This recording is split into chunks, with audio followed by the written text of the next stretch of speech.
Ponto de Vista. Apoio Grupo Mendes.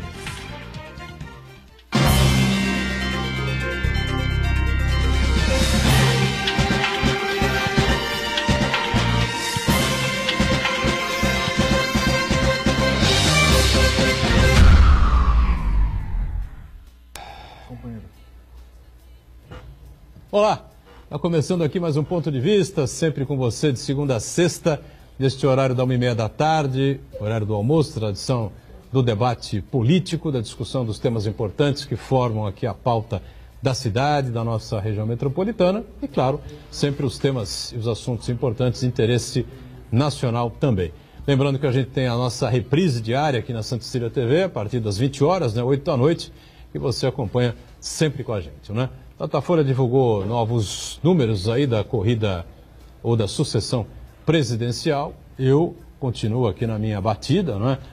É muito difícil para os institutos de pesquisas apontarem aí um número próximo, não é, do que a gente terá a partir de agosto, quando a campanha realmente estiver nas ruas, nas TVs e propriamente nas redes sociais com os candidatos realmente definidos, né? Por enquanto, está cheio de candidato aí, alguns deles não vão disputar, com certeza vão ter que se recolher, não haverá possibilidade alguma. E a gente vê o Lula ainda com o candidato à frente, aí com 30% aproximadamente dos votos, está preso, ao que tudo indica, não será candidato, né? Bom, isso a gente diz hoje, não sabe o que vai acontecer daqui a meia hora, né? Pode ser que tudo mude.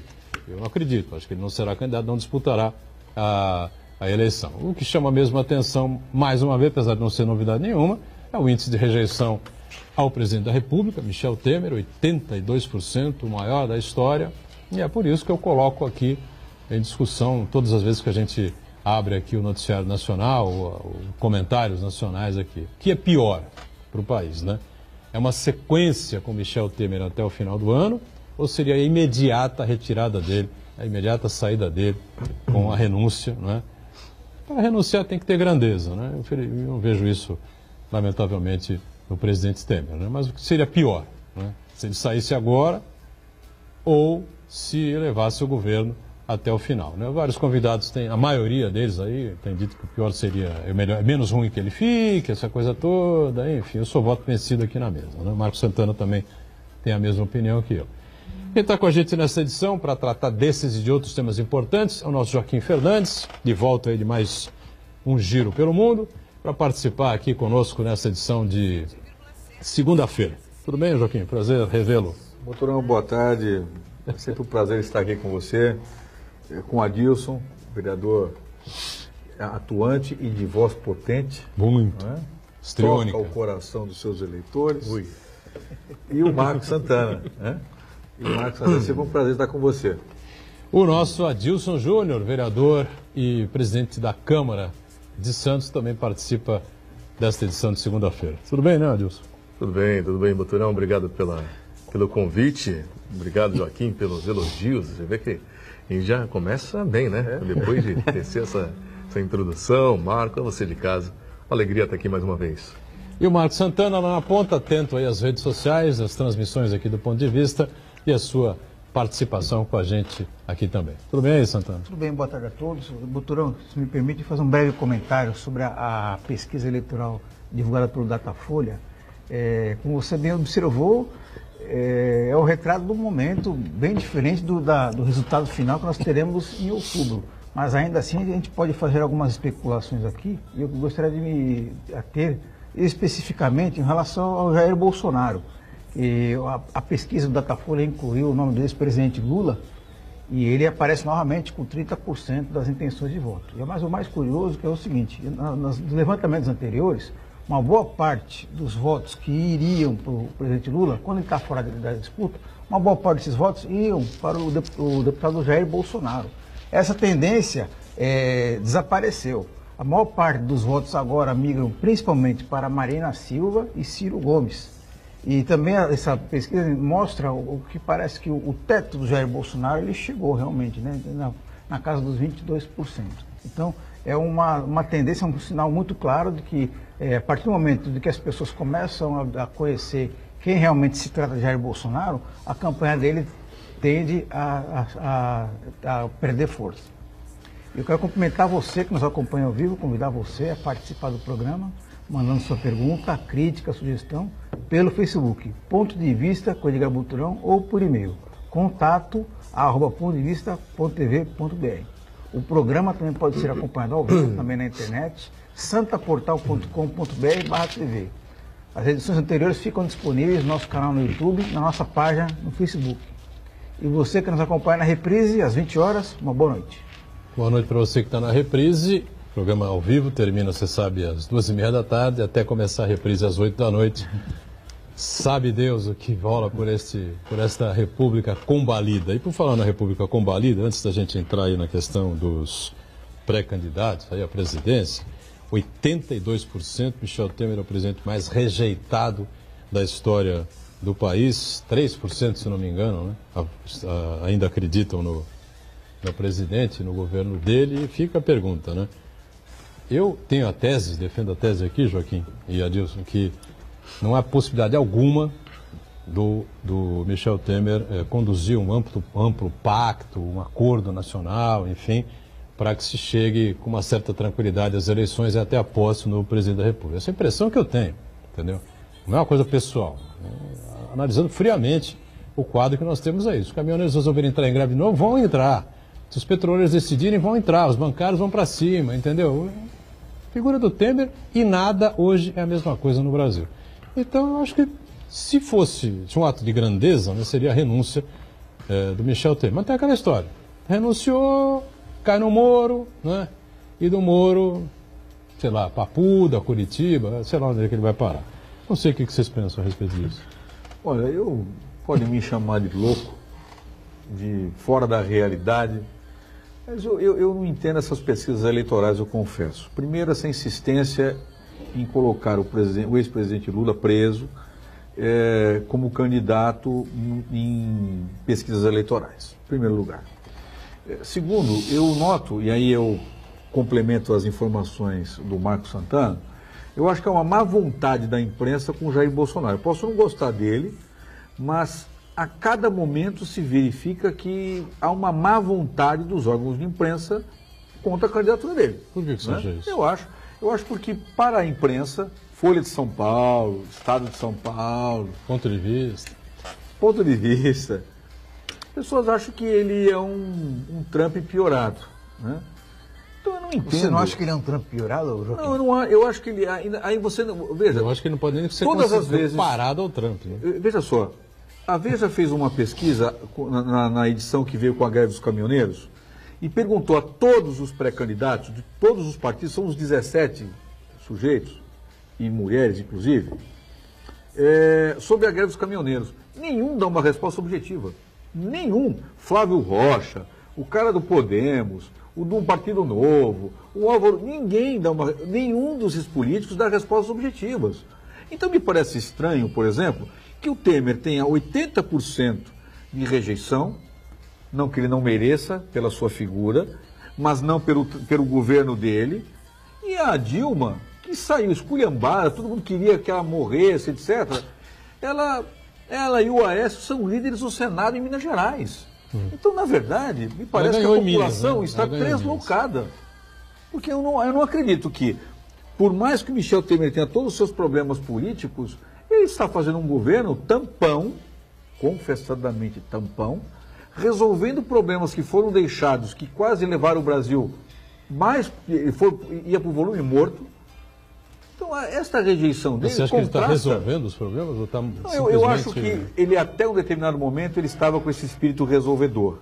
Quando ele começa a ser denunciado na primeira e na segunda vez acabou o governo dele. Você acha então que ele é um injustiçado? Não, eu não acho que ele é injustiçado totalmente, mas eu acho que ele paga um preço por um governo que ele integrava.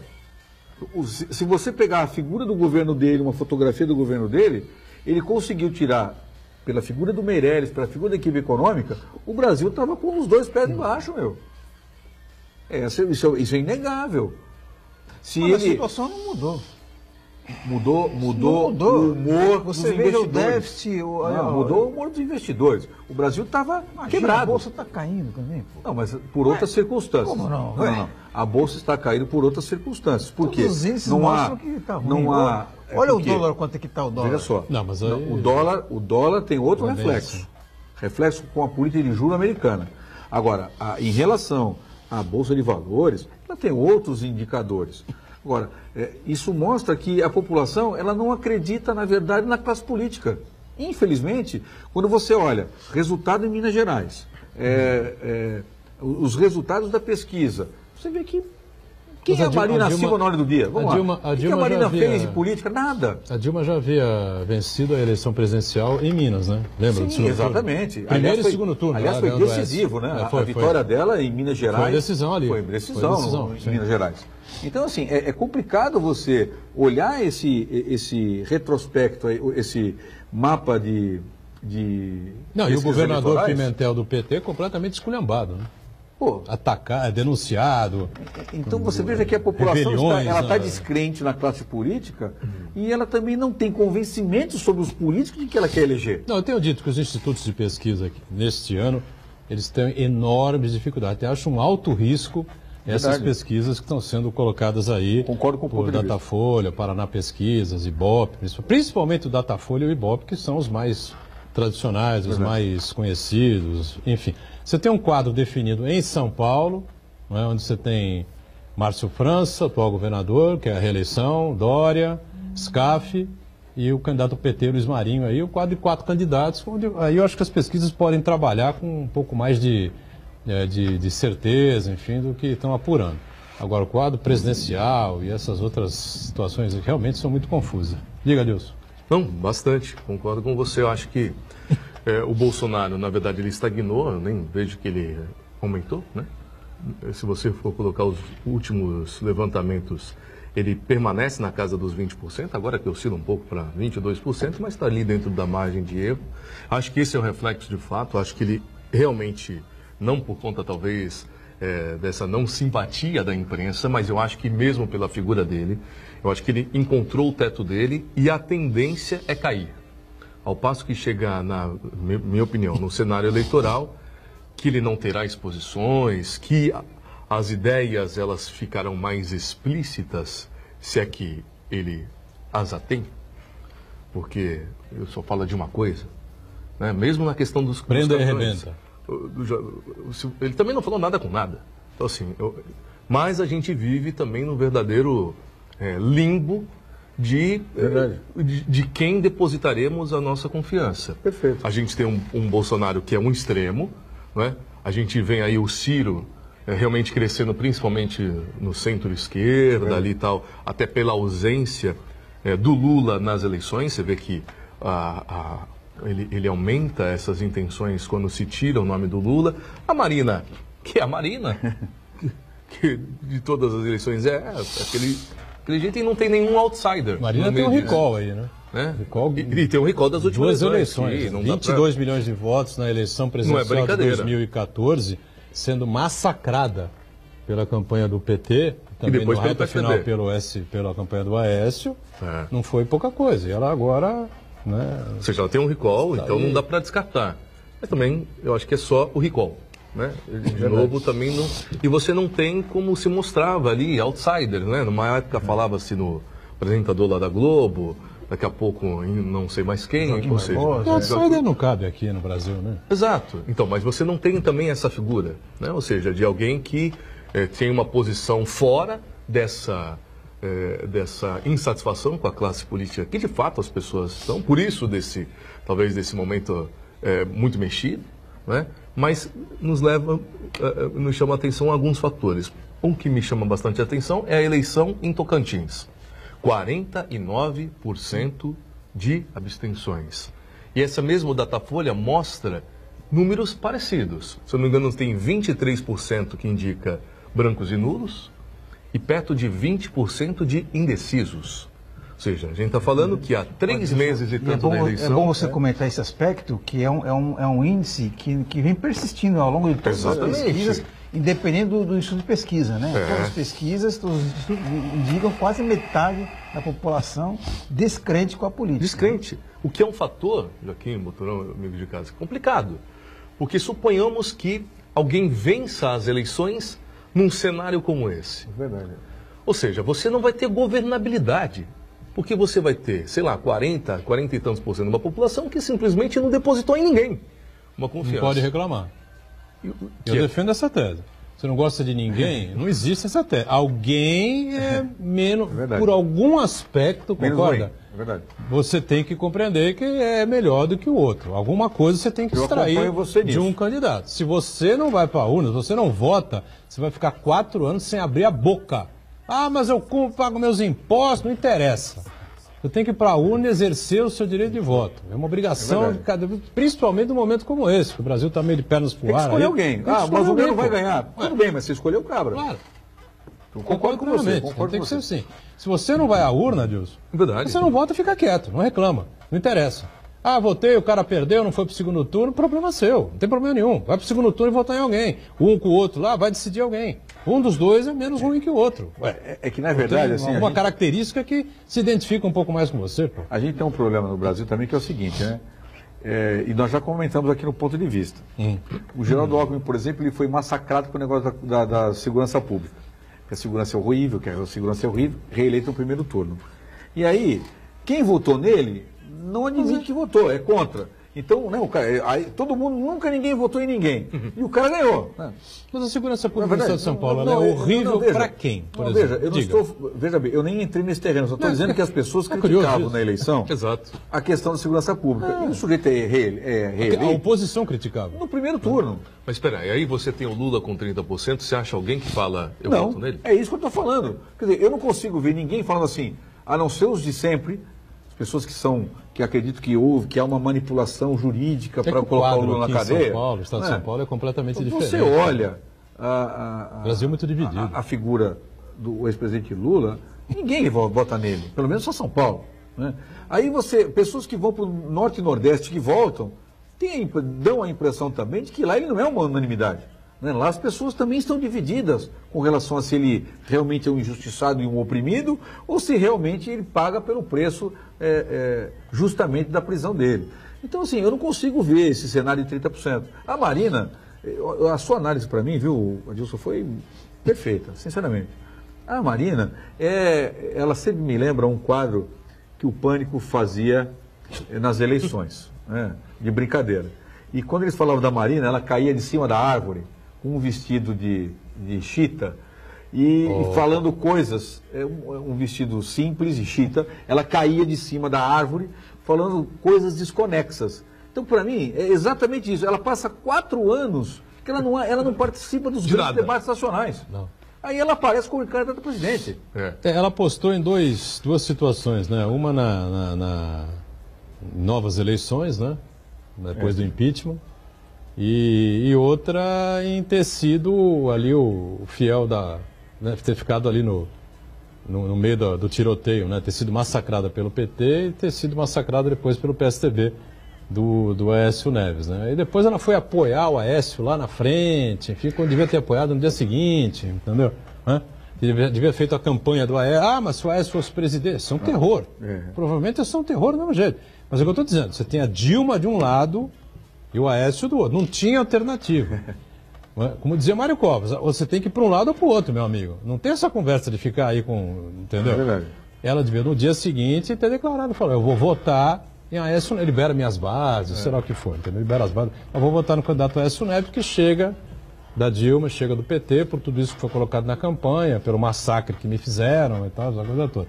Acho que ela demorou demais para dar o apoio. Bom, também se desse o apoio, Aécio de um lado, Dilma do outro, o Brasil não tinha chance. O Jornal da Orla circulou no final de semana, circula ainda nesta segunda-feira, né? E há uma lusa, né, o Marcos Santana? Aí fazendo uma referência aí com o domingo que foi o dia de Portugal, me parece, é isso? Isso, exatamente. E a matéria faz um resgate da tradição portuguesa em Santos. Santos é uma das cidades mais portuguesas do Brasil. Podemos ver isso aí na nossa arquitetura, na nossa história, nossos clubes, até o nome de comércios, né? Nos nomes de comércios levam o nome, fazem uma menção à colônia lusitana, e tem uns aspectos muito curiosos aí. Eu convido as pessoas a lerem o Jornal da Hora para saberem um pouquinho mais da participação da cultura portuguesa em Santos. O intervalo, voltamos na sequência com o ponto de vista, já.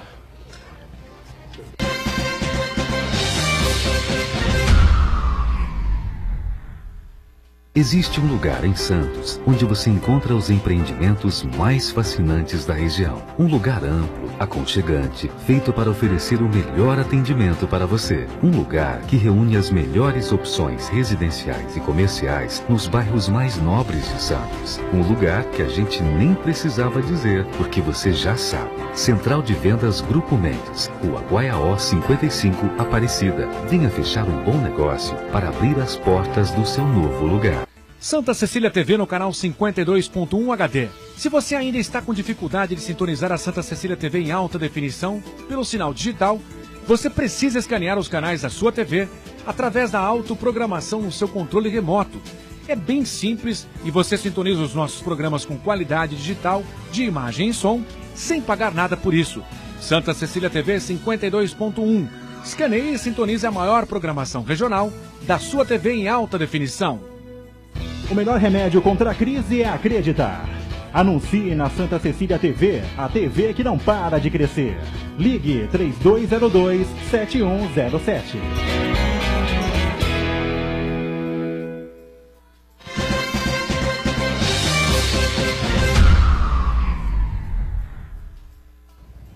Muito bom, sequência aqui do nosso ponto de vista com o Joaquim Fernandes aqui com a gente, com o presidente da Câmara de Santos, Adilson Júnior, né? A Câmara que passou aí por algumas alterações, uma reforma administrativa, enfim, né? O Adilson vai explicar na sequência. E o Santana lá na ponta já com uma participação, a gente pedindo aí para a gente fazer algum tipo de comentário aí, é isso? Exatamente, o Alessandro Souza participa com a gente aqui, ele pede para a gente comentar a declaração do Bolsonaro, que disse que a lotação dos presídios é problema dos presos. O Joaquim, que é advogado da área criminal, tem aí uma certa familiaridade com essa situação toda, que a gente sabe que beira o caos, né? Principalmente fora do estado de São Paulo. Se o estado de São Paulo é ruim, saiu do estado de São Paulo, a coisa é absolutamente caótica, né? É uma afirmação, uma insanidade, né? Porque quem está preso responde a uma ação penal, ou está preso preventivamente, ou em uma situação de prisão temporária. Superlotação de presídio existe no mundo inteiro, especialmente nos Estados Unidos, que tem a maior população carcerária do mundo. E aí o que você adota são políticas diferenciadas. Por exemplo, no ano passado, os Estados Unidos, por exemplo, ele passou a adotar um critério de tráfico, por exemplo, porque o número de pessoas presas por tráfico, assim como no Brasil, representa o maior número de pessoas presas que está relacionado ao crime de tráfico, né? Hoje no Brasil, a gente pode dividir aí 90% da população carcerária, ela é dividida em roubo e tráfico. Então, aí começou a se adotar novos parâmetros, quantidade, circunstâncias da prisão, para você diminuir o tempo que a pessoa fica presa e as condições da prisão para esse tipo de crime. Agora, dizer que prisão superlotada é culpa de preso, me desculpe, é uma insanidade, né? Realmente é uma afirmação de quem não conhece ou quem não se assessora de pessoas que têm informações precisas sobre o sistema penitenciário. O cara precisa conhecer tudo de tudo, mas ele precisa, antes de falar, já que ele é presidenciável, ter uma opinião mais razoável. Quando teve aquela rebelião em Pedrinhas, lembra disso aí? Uma situação caótica lá, se matando, enfim. Ele já deu uma declaração desse tipo, né? Sim. Que se dane, quem manda o cara ser preso e parar lá em Pedrinhas? Ninguém tem nada com isso, a sociedade que se vê. Pô, mas e daí? Então, para que a justiça? Então, todo mundo para a rua, todo mundo se mata. O problema é o seguinte, esse é o candidato Bolsonaro. Né? A gente tem que entender que o preso é um problema da sociedade. Nós estamos discutindo aqui, se tiver educação, a questão não é essa. O preso é um problema da sociedade. Porque as pessoas não discutem o preso quando não estão perto da sua família, não é? As pessoas não discutem a prisão faz parte da sociedade. O sujeito cometeu um delito, ele vai preso. As condições da prisão, as circunstâncias da prisão fazem parte, devem integrar o debate da sociedade. Não é porque o sujeito está preso que ele deixa de estar na sociedade. Nós estamos falando como eu vou reinserir, como eu vou discutir. Essa não é o problema. As pessoas simplesmente não podem fechar os olhos à realidade. E a realidade do nosso sistema prisional é péssima. É péssima. Não temos aqui prisão perpétua, né? Sim. Também não temos pena de morte. Então o que acontece? Um determinado momento o cidadão vai voltar, né, Sim. ao convívio da sociedade. Porque a reincidência ela vem assumindo cada dia mais contornos importantes. O cara sai e comete crime novo. Comete novos crimes. Especialmente, olha, se vocês pudessem ver como funciona uma penitenciária ou um centro de detenção provisória, vocês vão ver que a idade mínima, a idade está muito baixa. Você vai ter caras de 19 até 22, 23 anos e ele já vai voltar para a cadeia do mesmo crime de tráfico. Perfeito? Então, assim, nós não podemos abandonar a discussão do preso. Isso é resultado do que a gente vem discutindo aqui, Sim. né? De 15 a 18 anos, a molecada está 50%, mais de 50% fora da escola, tá certo? O chamado ensino médio. Sim. E aí entra na história do neném, né? O cara não está nem trabalhando, nem está estudando, e uma hora precisa trabalhar e não tem emprego, porque não tem qualificação, pau, vai pro crime. É verdade. Não é verdade? E aí não tem muita saída, né? Agora, essa questão toda aí, o Datafolha informa, viu, Joaquim? Você que faz aí um estranhamento, acha que é um certo exagero com relação ao governo do Michel Temer, a avaliação é com relação à própria economia, né? Os 14 milhões de desempregados, mais 4, 5 milhões aí de pessoas que não estão procurando emprego nesse momento, enfim, você vai 25, 30 milhões de pessoas aí, e o resto fazendo bico, né? O cara vai no teu escritório, você ajuda o cara, fala, não, fica aqui que você ganha R$1.000 aqui e tal, não sei o quê, e te ajuda porque é teu amigo, ou parente e tal, não sei o quê, alguém pediu, você vai ajudar, o Adilson indica alguém para teu lugar e tal, a gente faz a mesma coisa, enfim, e as pessoas momentaneamente se colocam, enfim, esse pessoal não está procurando. O outro que está em casa, que desistiu mesmo, que não tem saída, está vivendo ali de favor, de pai, mãe, tio, primo, avó, sei lá, eu, e os próprios desempregados, 14 milhões. Essa é a possibilidade. O governo vendeu uma ideia, especialmente depois da reforma trabalhista, que entraríamos em 2018 numa outra situação, né? Haveria uma geração de emprego e tal, a coisa ia melhorar, enfim. Fora as questões das denúncias, né? E que pegam diretamente no presidente, né? O meu estranhamento é o seguinte, os 14 milhões de empregados não foi quem criou, né? Ele é o reflexo de um governo que ele integrou por 2 vezes. Esse é o ponto. A má vontade da população com o governo dele talvez reflita, talvez muito menos as acusações criminais, mas muito mais porque associa a figura dele à figura da Dilma Rousseff. Né? Porque ele é o reflexo do governo que ele integrou. Ele imaginou que ele poderia dar um salto de qualidade, nomeou pessoas estreladas, que hoje só tem um, que é o presidente do Banco Central, à frente da economia, mas são apostas que eram muito generalizadas, insuficientes para você gerar empregos. A reforma trabalhista, ela não era, na minha opinião, uma situação para criar empregos, era para melhorar as relações de emprego, não é?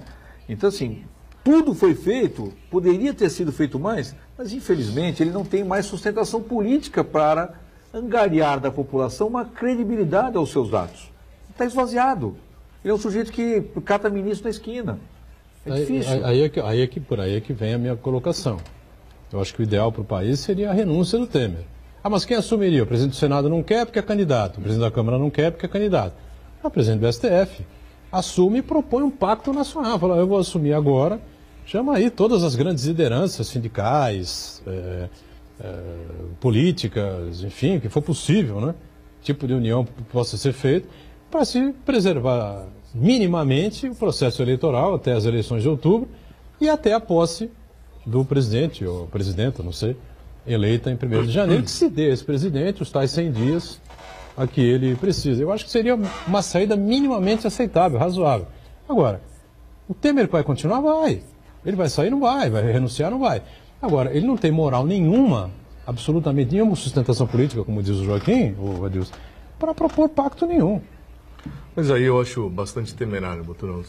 Na verdade, claro, eu penso que, né, tudo que a gente está vivendo, e eu acho que essa sensibilidade econômica passa por aí, né? Você vê que é lógico que por conta das eleições, o mercado ele fica um pouco instável, como a gente está vendo. Já naturalmente. Né? E as ações do governo não estão, ou seja, vende dólar, aquela coisa toda para tentar segurar um pouco e não está tendo reflexos positivos para isso. Mas, atrelado às duas coisas. Primeiro, próximo das eleições e a insatisfação do mercado, né, principalmente com aqueles que despontam a liderança, e a falta de credibilidade do governo. Mas penso que tirar de novo um presidente, mesmo que ele... Eu acho que para a nação é muito ruim, sabe? Ou seja, a gente já vem de um outro impeachment, né? Um impeachment da presidente Dilma, que já é complicado a nível de Estado, de nação. E aí, há 6 meses do próximo, alguns meses do próximo assumir, a menos de 4 meses das próximas eleições, você não tem mais um presidente da República. Ou seja, você... E pior, na linha sucessória, nenhum dos dois outros assumiriam. Meu Deus, o que isso ia causar do ponto de vista de macroeconomia ou da questão internacional? E mais do que isso, se, voltando às pesquisas... Você acha que vai piorar a situação do jeito que pior que está? Eu acho que por isso mesmo, talvez não tenha imagina mais uma piorar. greve dos caminhoneiros. Eu acompanho o Adilson. Imagina mais uma greve dos caminhoneiros, o que pode acontecer? Mas agora vai acontecer mais o quê? Uma nova greve, por exemplo.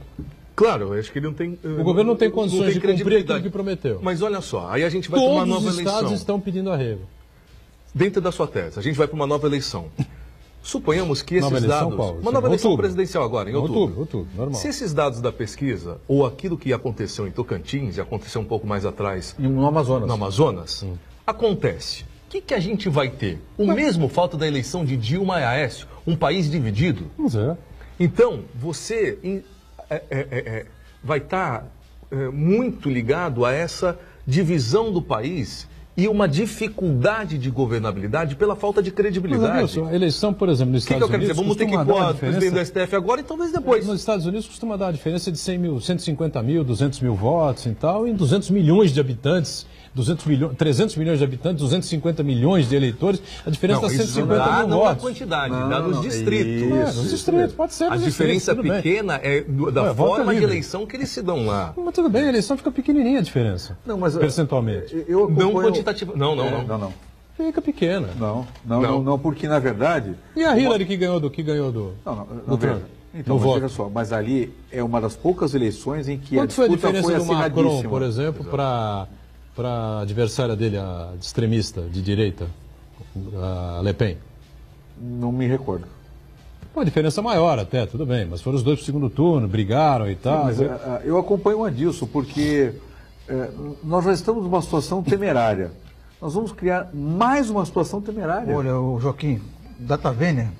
Datíssima, velho. Eu discordo completamente. Está 2-2. Vamos ouvir os câmeras. Vamos ouvir os câmeras para ver se desempata. Não está 2-2. Não está 2-2. Não está 2-2? Está uns 30 e poucos a 2. Parece que você ninguém que vem ao programa aqui defende a tese que eu defendo do Santana. Não é questão política, não é questão partidária. O Joaquim é para tentar levar o país de uma maneira menos complicada até o pleito eleitoral. Porque o governo do Michel Temer acabou.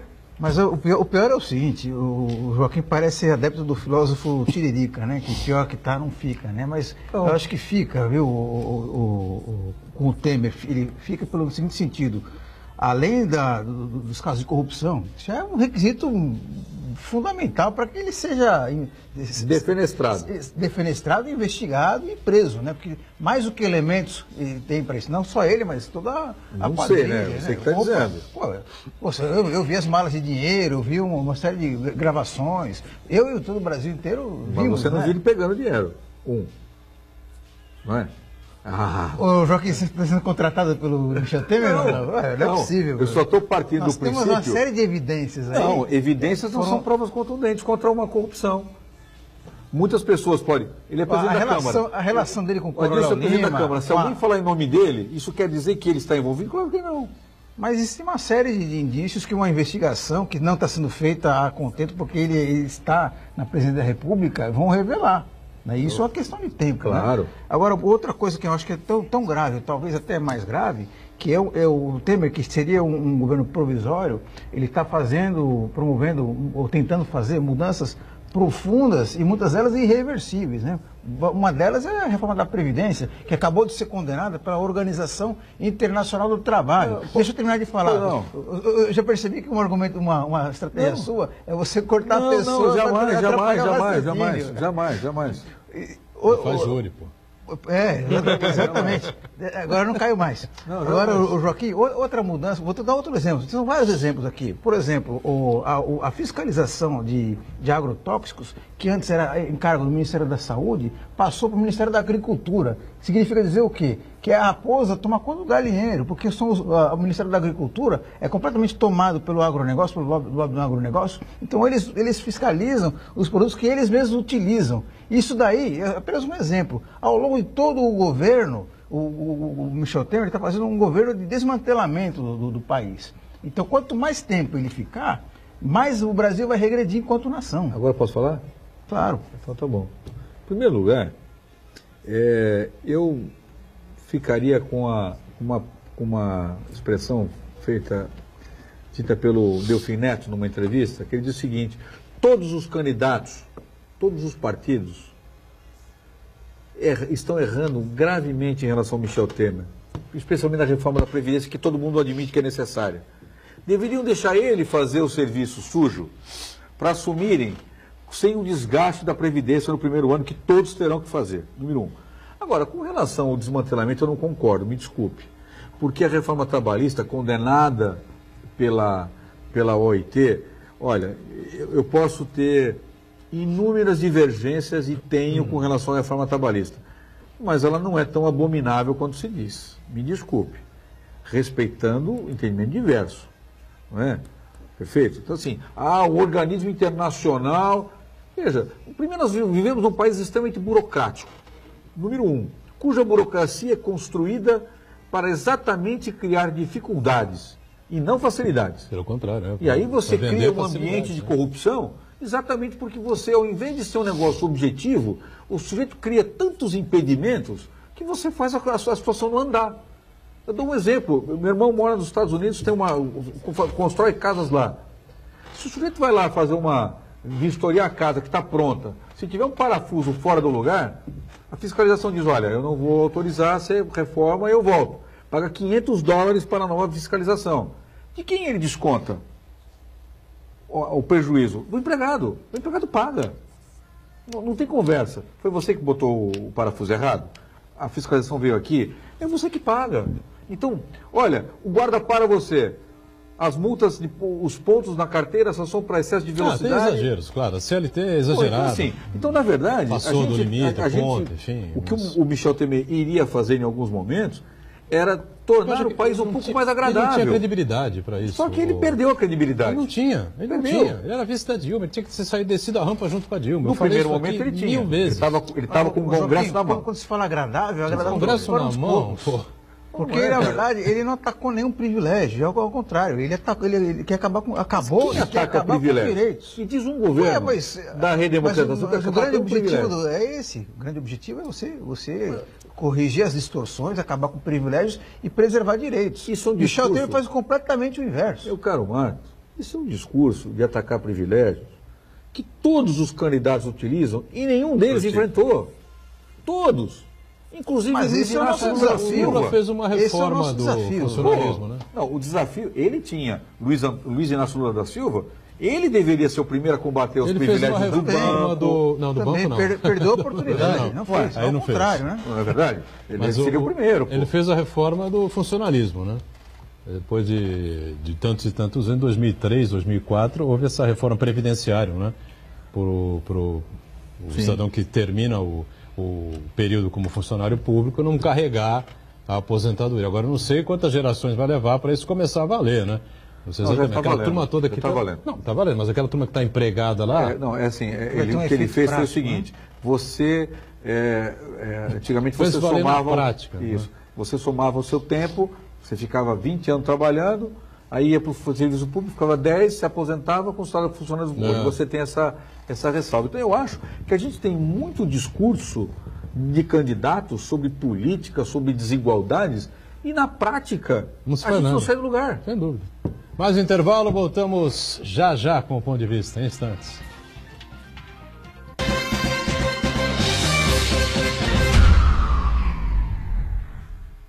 Existe um lugar em Santos onde você encontra os empreendimentos mais fascinantes da região. Um lugar amplo, aconchegante, feito para oferecer o melhor atendimento para você. Um lugar que reúne as melhores opções residenciais e comerciais nos bairros mais nobres de Santos. Um lugar que a gente nem precisava dizer, porque você já sabe. Central de Vendas Grupo Mendes, Rua Guaiaó 55, Aparecida. Venha fechar um bom negócio para abrir as portas do seu novo lugar.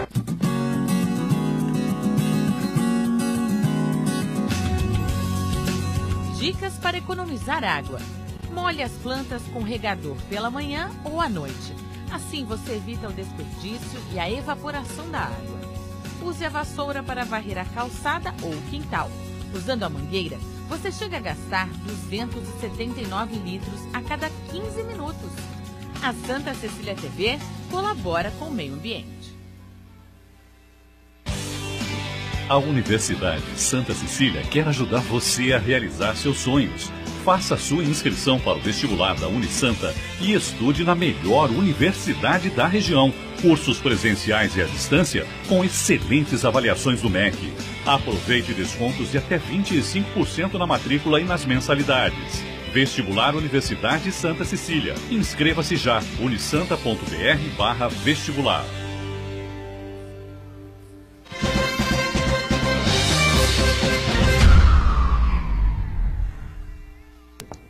Muito bem, de volta aqui com o nosso ponto de vista para conversar um pouquinho aqui com o presidente da Câmara em relação a essas alterações, essas mudanças aí na estrutura do Legislativo, enfim. Eu não sei exatamente, foi uma imposição, foi uma sugestão, foi uma... O que aconteceu para que a Câmara votasse aí essas alterações, algumas mudanças de cargos aí, que acabou não dando assim nenhuma... não vai ser uma economia assim lá muito importante, né, Adilson? Toda economia é importante. Exato, exato. Eu acho que, claro, se comparar aquilo que a gente vem fazendo, principalmente à frente da Câmara, é uma economia pequena diante de tudo aquilo que a gente conseguiu implementar, estamos implementando e o que deu de resultados práticos. Está aí a maior devolução ano passado da história da Câmara, tal, que a gente fez. Mas, na verdade, isso foi um misto, digamos. Na verdade, isso é uma ação promovida pelo Ministério Público, de inconstitucionalidade de alguns cargos da Câmara. Nesse caso, todos.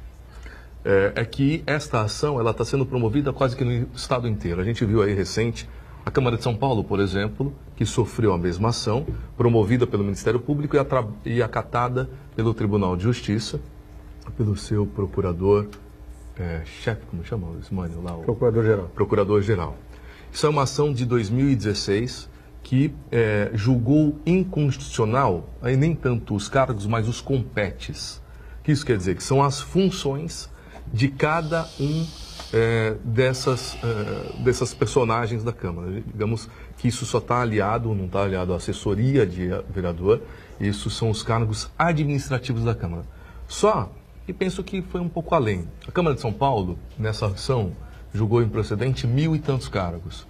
A Câmara de Santos, nós estamos falando em 25 cargos, que é todo o corpo diretivo da Câmara. Ou seja, então nós, lógico, tivemos que acatar. Isso foi uma decisão, como eu disse, desde 2006, depois perdeu em segunda instância no Tribunal de Justiça e ele deu um tempo de modulação de 120 dias para acatar. Não deu tempo ainda de julgar no STF. Vou dar um dado só. Uma das inconstitucionalidades é o diretor jurídico da Câmara. Então, não pode ter diretor jurídico a Câmara?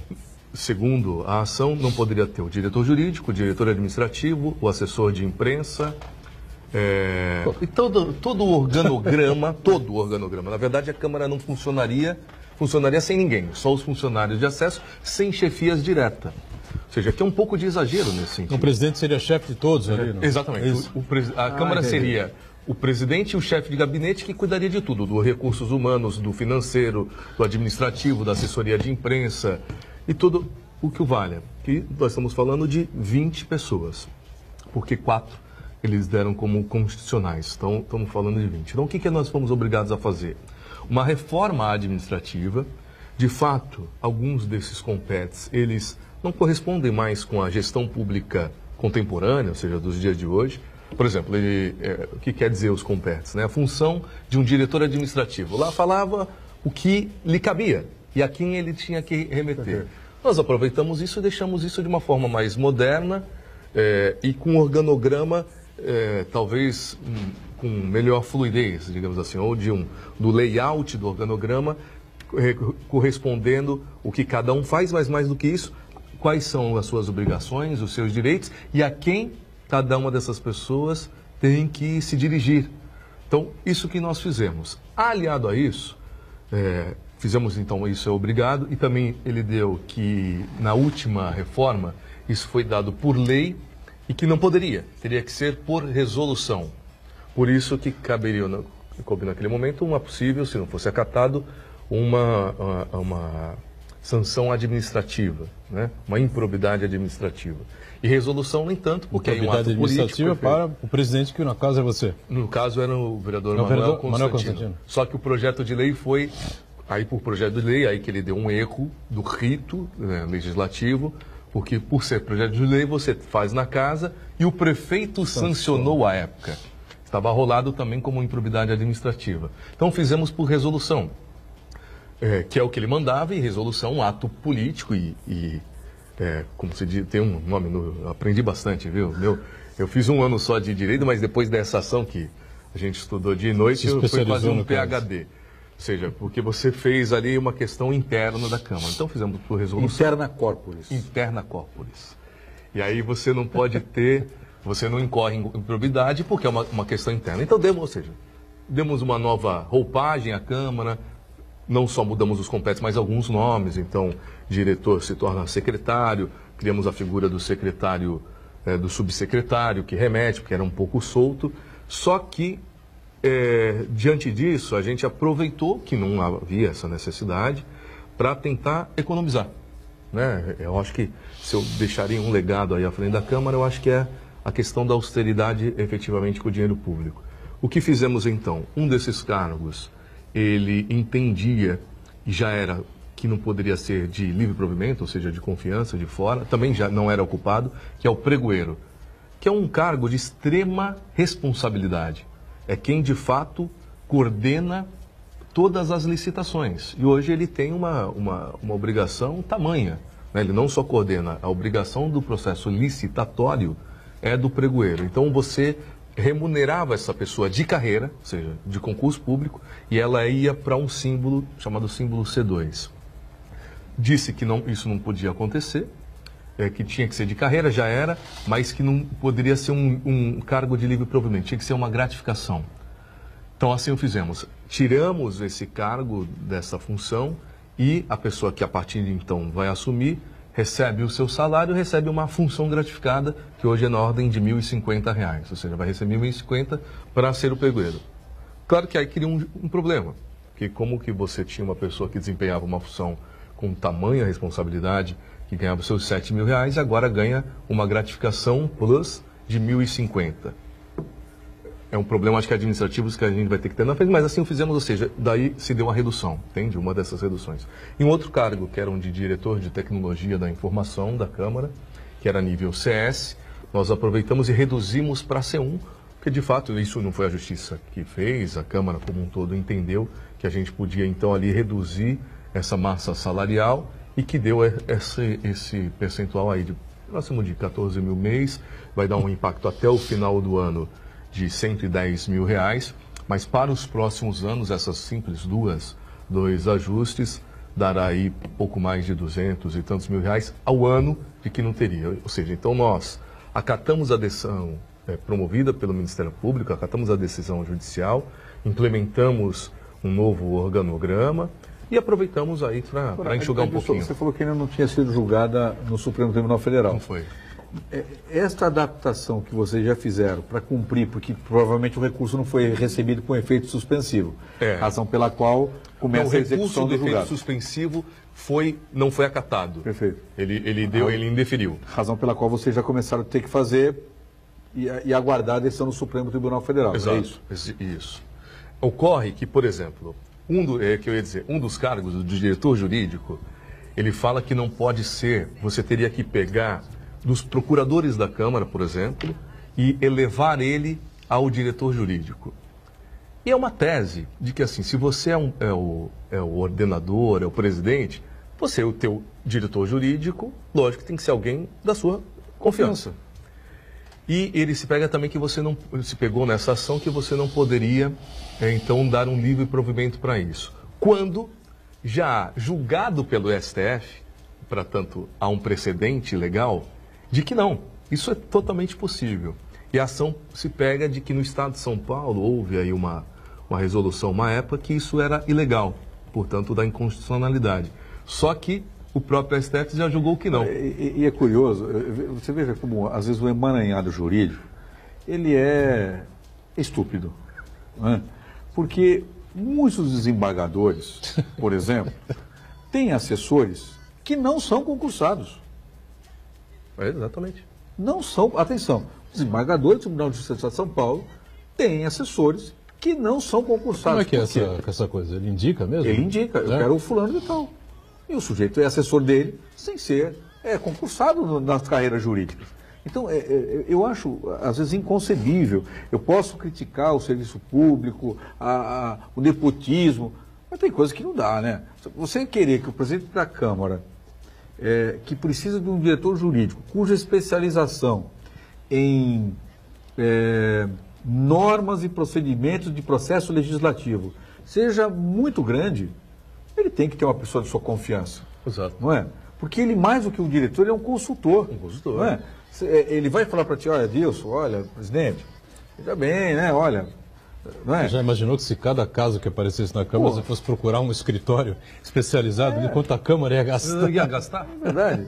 Então, assim, você ter um diretor jurídico de qualidade, um diretor de informática, eu não vejo qual é o problema.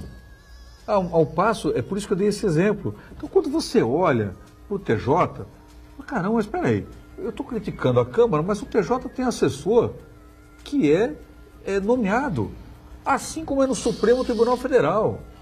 O assessor do ministro pode ser um juiz? Pode. Mas pode ser alguém que ele nomeie. Pode ser um advogado também. Pode, que foi um aluno dele, que é um sujeito brilhante. Olha, eu quero que você vá trabalhar comigo no Supremo Tribunal Federal. Pô, não tem sentido. Você quer ao seu lado os órgãos de assessoramento e controle, pessoas de sua confiança, que não é para fazer errado, muitas vezes. Pelo contrário. É para te ajudar a fazer o certo.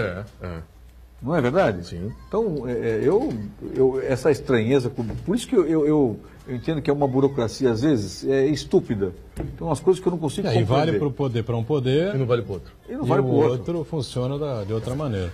A Câmara recebe normalmente o repasse de 6%, é isso, Adilson? Da Prefeitura? 5% do orçamento? Do orçamento. Esse ano caiu... 5% agora, né? Esse orçamento é o que eu digo, né? Na verdade, você tem que trabalhar com o seu orçamento.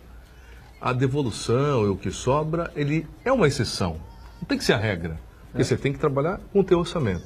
Esse ano, por exemplo, o ano que vem, melhor dizendo, será um orçamento de 87 milhões. Esse ano ainda está na casa dos 89 milhões, por conta da crise caiu. Mas, ouso dizer, claro que hoje o político e a casa política, ela é muito sensível. Hoje você fala, olha, vamos comprar um copo d'água, de fato as pessoas vão falar, não, esses caras aí não precisam tomar água não, político é tudo. Então é complicado você dizer. Mas da Câmara Municipal, das câmaras, a Câmara de Santos é uma das mais... Corta a água do político. Corta. Melhor morrer de sede. Não, porque tudo que você fala... Não, mas nós estamos mais ou menos nesse caminho. Nesse caminho. Agora. Então é difícil. Então a gente falar aqui de Câmara, pô, pelo amor de Deus, né? Carro, por exemplo, pessoas não sabem, mas a Câmara Municipal de Santos não tem um veículo próprio. Né? Não, nem para o vereador, não é isso, nem para o seu corpo. Né? Imagina, ele sabe, estamos aqui com um advogado. São processos, às vezes, que você não acredita, são pilhas, porque a gente ainda lida com muito papel, infelizmente. E aí tem que, às vezes, levar o povo vai debaixo do braço e tribunal, tem que essas coisas, isso? Um jeito. Mas é o que eu ia dizer, a Câmara não só não tem carro, não tem cota de gasolina. Mas aí faz o quê? Aluga um carro numa locadora? Não, pega o ônibus e... O funcionário da Câmara vai de ônibus? Um dado, uma vez, já faz muito tempo, vai de Bike Santos. O diretor da Câmara foi no Tribunal de Contas levar uma série de processos que eles estavam requisitando. Isso hoje não acontece mais, porque o Tribunal de Contas hoje tem um sistema online, que é a ODESP, então comunica quase que diariamente com a Câmara de Santos, né? Nem todas ainda são assim. Então ele foi levar esses documentos lá no Tribunal de Contas. Aí ele pegou um táxi e pegou a notinha e justificou. Falou, eu não vou pagar do meu bolso, isso já faz tempo, tá? E aí o Tribunal de Contas julgou improcedente essa notinha do que ele tinha ido lá, para você ver quanto é. Às vezes, então, assim, como que faz hoje? Tem jeito, pega o ônibus e se vira, o metrô e vai. Mas não só não tem veículo, não tem cota de gasolina, não tem verba de gabinete, não tem uma série de coisas. É uma das mais enxutas do estado de São Paulo, da nossa região, uma das mais enxutas que tem. Do número de funcionários públicos de livre provimento, ou o que for, é uma das câmaras mais enxutas. Isso dito pelo próprio Tribunal de Contas. Né? A gente tem um orçamento que poderia elevar até esses assessoramentos. Você imagina, nós temos, são 170 e tantos funcionários públicos de carreira, aqueles que entraram pelo concurso público. E a gente estava falando desses 20 que desempenham um cargo de chefia. O que eu acho às vezes, viu, Adilson, o que a população às vezes critica é de que a produção legislativa da Câmara é que as pessoas ficam, quando assistem a TV Câmara, é isso que causa um relativo constrangimento com a população, que acha que a produção legislativa da Câmara é desproporcional aos gastos que ela possui. É isso que às vezes causa, não pela água que o político toma, mas pela relação realmente, produção legislativa, fiscalização do executivo, intensidade dessa relação da Câmara com a com o município. Eu acho que isso é que causa esse afastamento nessa relação Câmara com o município. E tem aquela questão que nós comentamos aqui da última vez que o Adilson participou com a gente também, que são as homenagens, né, que são feitas ali. Às Mas vezes ao longo do tempo não tem relação nenhuma com a cidade. Por exemplo, homenagens. Isso está reduzido a muito pouco. Por exemplo, hoje um vereador, ao longo de 4 anos da sua legislatura, outorga aí 4 homenagens. Uma por ano? Sim, uma por ano, ou 2 a cada ano, é com ele. Só pode as 4 ao longo do processo legislativo. Mas são 21 vereadores? São 21. Então são 84 homenagens? É que, na verdade, você escolhe, ou você dá um cidadão emérito, ou cidadão santista. Não, eu sei, mas é que tá. Quando você publica no jornal, quem está lendo é tudo igual, entendeu? Mas se você for para o individual, não tem esse exagero. Concordo com você, eu acho que precisa se melhorar o rito e a comunicação da Câmara, de fato. Isso que eu ia falar, Adilson, uma coisa que a Câmara de Santos continua devendo ainda é a sua comunicação. Verdade. Divulgar as audiências públicas, as reuniões, como o município tem acesso ao legislativo, quais os canais de comunicação. Os trabalhos, por exemplo. A Câmara ainda está devendo isso para a população. Muito. A gente tem trabalhado dia e noite para tentar melhorar essa retaguarda de comunicação. Porque senão, como o João disse, e a gente tem que respeitar, porque é verdade, é a percepção das pessoas. Quando essa percepção, ela, no mínimo, poderia ser menor se nós tivéssemos uma melhor comunicação até com o munícipe. Porque, claro, que às vezes a pessoa vê, tá lá, tem esse requerimento que parece simples, ou uma discussão, mas também tem discussões da cidade e as questões positivas que, porventura, a gente tem na cidade, está aí, aumento da nossa arrecadação, seja por ISS do Porto, seja pela questão do IPTU, seja refinanciamento, seja entender que podia mexer, por exemplo, questões previdenciais, ou seja, uma série de ações que passam pelo legislativo e às vezes nem sempre essas e tantas outras ações as pessoas reconhecem ou conhecem por conta, às vezes, da falha da comunicação que o Poder Legislativo tem. Muito bem, só no encerramento aqui, lembrando, hoje à noite, a partir das 18h30, não é? No ginásio poliesportivo aqui da Unisanta, Universidade de Santa Cecília, o evento vai até as 9h30 da noite, 6h30 até as 9h30. O lançamento do livro do Marcelo Teixeira, né? Nosso diretor-presidente aqui e pró-reitor da Unisanta, das arquibancadas à presidência, com ênfase no título brasileiro do Santos em 2002. O prefácio do livro é do Emerson Leão, que treinou a equipe naquela oportunidade gloriosa, bem diferente do que estamos vendo nos dias atuais. Né? O Santos está pendurado por um fio de cabelo, né? Na zona do rebaixamento. O Santos tem um time meia boca? Tem. Fraco? Tem. Mas, pô, e os outros? São bons? Não são. O técnico é ruim, o presidente é incompetente, né? E os nossos jogadores, então, o que dizer, né? Então, 18h30, para lembrar bons tempos, tá certo? Vamos lá na Santa Cecília, no ginásio de poliesportivo, dar um abraço e pegar um autógrafo lá do Marcelo Teixeira, no lançamento do livro Das Arquibancadas à Presidência, com ênfase em título brasileiro de 2002. Eu agradeço sempre aqui a presença importante do Joaquim, obrigado por estar com a gente, obrigado ao presidente da Câmara, Wilson Júnior, Santana sempre com a gente aqui, e nós, junto com você, de segunda a sexta ao vivo, 1h30 da tarde, e aqui a nossa reprise na Santa Cecília TV, 8 da noite. Valeu, gente.